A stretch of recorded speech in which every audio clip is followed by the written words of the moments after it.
Yooyyaa harka fuuna kam jirtan kabajamtoota daawwattoota Oromiyaa Miidiyaa Neetwoork oduu ijoo isinitti himna Usmaan Baay'uuti. Hiriirri mormii qeerroo qarree fi hawaasa bal'aa hirmaachise Harargee Bahaa dirree xayyaaraa keessatti guyyaa har'aa Sadaasa 19 bara 2020 gaggeeffame akka oole hirmaattonni hiriira kanaa bilbilaan Oromiyaa Miidiyaa Neetwoorkitti himaniiru. Kaayyoon hiriira kanaa hooggantoonni keenya kanneen mana hidhaa keessatti dhukkubsatanii yaala dhoowwamanii jiran hatattamaa mana hidhaa irraa akka hiikaman ajjechaan naannoo Oromiyaa keessatti humnoota Tikaa sirnichaatiin uummata nagaa irratti raawwatamaa jiru haa dhaabbatu mootummaan ce'umsaa hundaa'uu qaba dhaadannooleen jedhan dhageessifamaa akka turan himameera.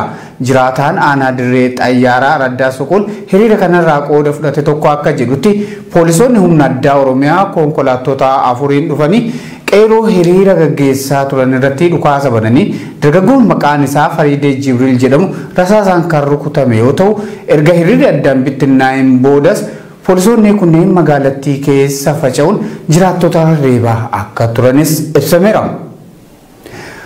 Godina Harargee Lixaa aanaa Odaa Bultuun magaalaa Baddeessaatti humna addaa poolisii Oromiyaa uummata dararaa jiraachuun himame. Sababa isin ergamtoota TPLF fi ABO shaneetis jedhuun halkan edaa poolisoonni kunneen dhukaasa jiraattota irratti bananii dargaggoon tokko rasaasaan rukutamuun miidhamee jiraachuun gabaafameera. Akka maddeen jedhanitti dargaggoon miidhaan irra ga'e maqaan isaa Muhammad Ahmad kan jedhamu yoo ta'u wayitii ammaa gargaarsi yaalaa hospitaala Cirootti isaaf taasifamaa akka jirus ibsameera. Humnoonni kunneen hawaasa doorsaa jiran kan jedhu jiraataan magaalaa Baddeessaa kun suuqiiwwan daldalaa kan namoota hedduu humnaan balbala cabsanii qabeenya isaanii saamaa jiran jedha. Qeerroon Harargee Lixaa kun dhaamsa uummata Oromoof dabarseen roorroo murna abbaa irree tana dhuma itti gochuuf Oromoon bakka jiru cufaa tokkummaa cimsuun fincilee sirnicha hundeen qaarisuu qaba jechuun dhaameetiin jira. Godina Shawaa Lixaa aanaa Midaaqanyii gandoota akka Garaadoo, Tulluu, Itayyaa fi Gaambellaa jedhamuun beekaman keessatti waraanni Biltsiginnaa manneen qonnaan bultoota lakkoofsaan hedduu ta'an gubanii barbadeessan. Waraannii fi kaabineewwan aanichaa waliin ta'uun manneen jireenyaa fi qabeenya mana keessaa akkasumas midhaan maasaa qonnaa gubbatti gogee jiru kan akka salixaa fi boqqolloo akka guban himameera. Hanga ammaatti manneen qonnaan bultootaa 20 ol waraana Koloneel Abiyyi Ahmadiitiin gubatee jiraachuu odeeffannoon garasii nu dhaqqabe kan mirkaneessudha. Erga midhaanii fi mana gubaniin booda hawaasa qonnaan bulaa irratti reebicha cimaa raawwachuun qe'ee jireenya isaanii irraa kan godaansifaman yoo ta'u namoonni hedduunis jumlaan kan hidhaman ta'uu OMN garasitti bilbilu odeeffateetiin jira. Qonnaan bultoonni manneen jalaa gubame kunneen namoota balleessaa hin qabnee fi Oromoo ta'uu isaanii qofaaf gochi kun irratti raawwatame kan jedhu maddi keenya garasii odeeffanne kun seenaa sirna nafxanyaa duraanii haaratti Biltsiginnaadhaan uummata Oromoo irratti fe'amuudhaaf hojjetamaatiin jira jedhameera.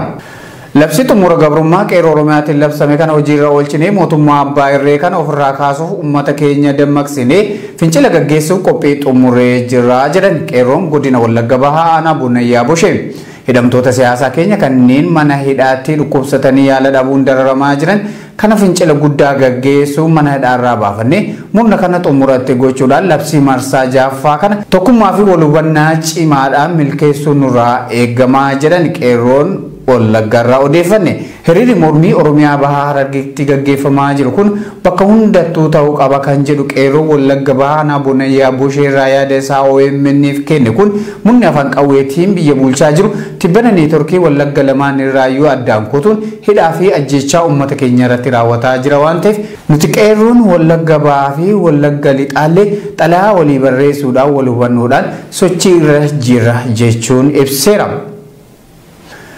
Ogummaa konkolaachisummaatiin Oromiyaa Miidiyaa Neetwoorkii tajaajilaa kan ture Kumaalaa Tasfaayee humnoota tikaa mootummaatiin mana jireenyaa isaatii qabamee hidhamuun gabaafame. Obbo Kumaalaan jiraataa magaalaa Burraayyuuti. Badii tokko maletti gaafa Sadaasa 5 bara 2013 akka lakkoofsa Itoophiyaatti mana jireenyaa isaa keessa poolisii Oromiyaatiin qabamee akka hidhame namni itti dhiyeenyaan beeku tokko Oromiyaa Miidiyaa Neetwoorkiitti himeera. Kumaalaan hojii konkolaachisummaatiin maatii isaa jiraachisaa nama turedha. Erga miidiyaan OMN gara biyyaa galee kaasee hanga gaafa mootummaadhaan cufamutti konkolaachisaa miidiyaa OMN ture. Waanuma konkolaachisaa OMN ture qofaaf ilaalcha siyaasaa addaa qabde jechuun mana isaa keessaa qabanii hidhani. Obbo Kumaalaan abbaa ijoollee sadiiti. Jireenyi maatii isaa hojii isaa irratti kan hirkatedha. Erga inni hidhamee maatiin isaa rakkoo guddaa keessatti kan argamanii fi fuulduratti illee rakkoon hamaan isaan mudachuu mala jechuun maddi keenya yaada nuuf laate kun yaaddoo isaa ibsateera. Erga qabamee naannawaa torbaan tokkooti hanga ammaa mana murtiitti hin dhiyeeffamne. Yakka kanaan shakkamte jedhamee wanni itti himames kan hin jirre ta'u namni itti dhiyeenyaan beeku kun addeesseera. Kanaaf yakka tokko malee namoota nagaa mana jireenyaa isaaniitti cabsanii hidhuun dhaabbachuu qaba jechuun maddi keenya kun dhaamsa isaa dabarfateetiin jira. Xumura irratti labsii xumura gabrummaa qeerroon labsitee wal qabate qeerroowwan Harargee Bahaa fi Lixaa, Arsii fi Arsii Lixaa, Baalee, Qellamii fi godinaalee Wallaggaa sadan dabalate Jimma, Iluu, Walloo, Gujii, Booranaa fi giddu galeessa biyyatti Amboon dabalatee haal duree xumuranii jiraachuu odeeffannoowwan nu dhaqqabaa jiran danuun ni mirkaneessu.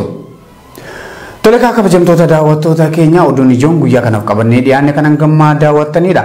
Oduu kanaa fi oduulee biroo oduu keenya dileetiin walitti dachaana. Isin wajjin kan turan Usmaan Baay'ooti ogeessi kaameraa fi qindeessaa suur-sagalee Abdii Jamaallee na wajjin ture. Qophiileen OMN itti fufu fayyaa ta'a.